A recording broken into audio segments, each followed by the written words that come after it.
Rakesh, I wanted to ask you, I know that we were chatting yesterday a bit, and one of the things that, why we kind of came together for this was the idea that startups, when they build a product, they don't think about sales, right? They focus on the problem at hand.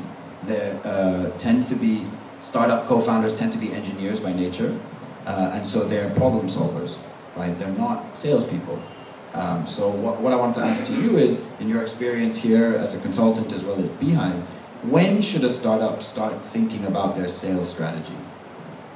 So hey, good evening everyone. I think the day you start building a product, you should start thinking about how you're going to sell the product. The reason when I say, every one of us when we are doing any, say, building a product or building a service, we all are trying to build a very world-class product. It's a kick-ass product and we are building, and the reason why we don't think about sales comes out of the assumption that since I'm building a great product, the product is going to start selling on its own, which more often than not is not the case.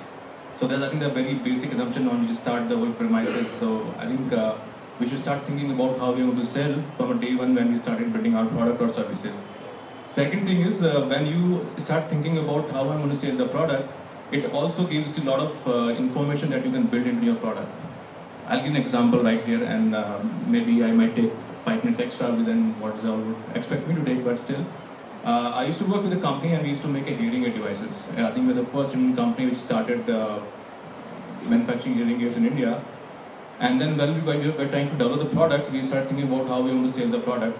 So the basic premise which we had was, because the end user is going to be a geriatric who's retired, who is like 60 plus, and who is dependent upon, or she is dependent upon the family members to take them to a hearing aid center or clinic or an audiologist for getting the hearing aid test done and getting the hearing aid.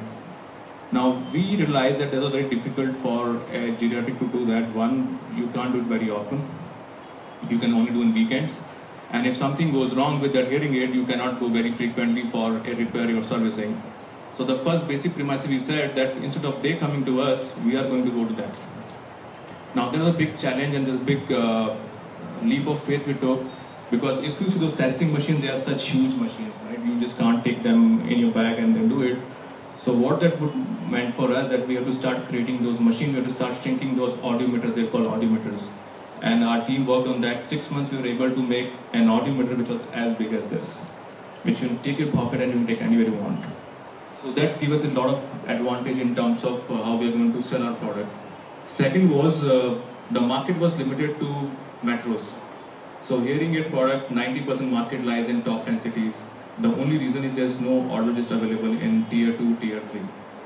So if there's someone who wants to buy a hearing aid in Bangalore, you would have someone, but if you go from Bangalore to Mysore, I can bet there's no one available between those 300 kilometers. So either someone living in somewhere has to go to Mysore, come to Bangalore. And then again start thinking about how we want to reach there as well. We want to sell, because the market in terms of numbers and in terms of value was there in the tier 2 cities. So again we realized that we have to create infrastructure which will allow us to conduct those hearing tests and dispense hearing aids remotely. And then again we invested in technology and we were able to do net. It's like it was more built on telemedicine.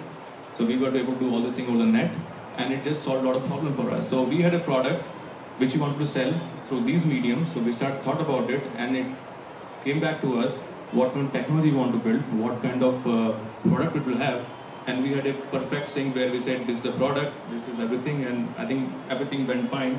And yeah, trust me, like in 18 months from scratch, we were more than 100 crore company, right? Because of these things which we're building. So this is what you're saying, is that the sales strategy actually directed the product, yeah, which is very contrary to what a lot of people do when they build the product and then try to figure out the sales strategy around that.